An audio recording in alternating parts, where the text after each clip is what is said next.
When it comes to the ladies of Batman's Rogues Gallery, Harley Quinn is by far the most famous. But did you know that Harley actually got her start in the Batman animated series? She was so popular that she was instantly adapted into the comics and video games. Harleen Quinnzel grew up fascinated by criminals and the psychology of serial killers.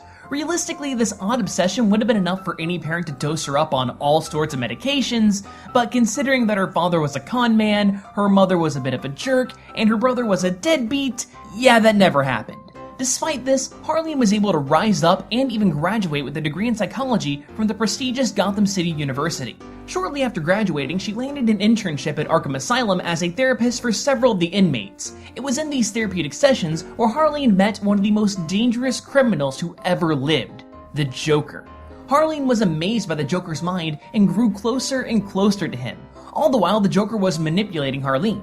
The young intern quickly fell in love with the clown prince of crime and helped him escape from Arkham Asylum multiple times. It wasn't long before Harleen adopted the Harley Quinn persona and became an accomplice to several of her puddin' schemes. After that, there is nothing really of note to talk about since for a while, Harley's character wasn't really developed outside of, she's the Joker's girlfriend. But the Joker isn't the only important figure in Harley's life. In fact, she's got quite the budding relationship with Poison Ivy.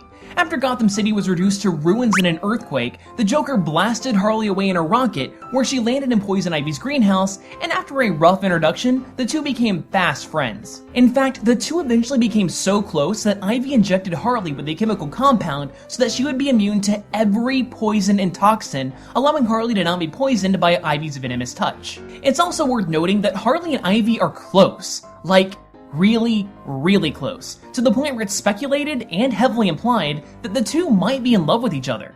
This has been hinted at several times in the comics and might help explain why Ivy hates Harley and the Joker's relationship so much. Well, that and the fact that anyone in the right mind would definitely hate what the Joker's done to Harley. Speaking of which, Harley and the Joker's relationship is highly abusive. It's been made abundantly clear that the Joker only uses Harley for her undying loyalty and sees her as entirely disposable.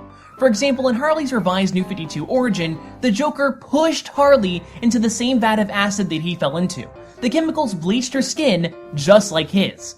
Plus, in Harley's solo run from 2001, the Joker attempted to shoot her several times when she was no longer of use. No matter what though, Harley keeps going back to Mr. J, regardless of what abuse he puts her through. As I said, Harley has never been too developed as a character, and for a long time she was simply written as just an accessory to the Joker. The New 52 seek to change this a little bit and make her a bit more of an independent character by allowing her to become a prominent member of the Suicide Squad. In fact, after the death of the family storyline in the Batman comic, she does a pretty good job of going solo as an anti-hero. Oh, and she's basically DC's version of Deadpool by constantly breaking the fourth wall. In her own book, Harley acts as a landlady for an apartment building that she owns, competes in roller derby, has a fling with Deadshot, and even teams up with Power Girl for a little bit. She's even apparently building a gang of Harleys. As far as powers go, Harley has high intelligence thanks to her studies and great gymnastic ability as she's been practicing since she was a little girl. Not only that, but the chemicals that Poison Ivy gave to Harley not only gave her an immunity to poisons and toxins, but they also increased her strength, agility, and even gave her a little bit of a healing factor.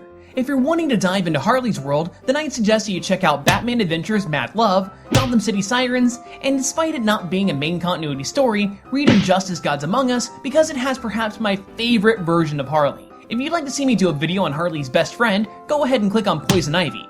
But if you want to see a video on another main member of the Suicide Squad, then click on Deadshot. You can click this video to learn more about another villain, the Reverse Flash, or click on this one to learn more about the time when Bruce Wayne became an agent of Marvel's S.H.I.E.L.D.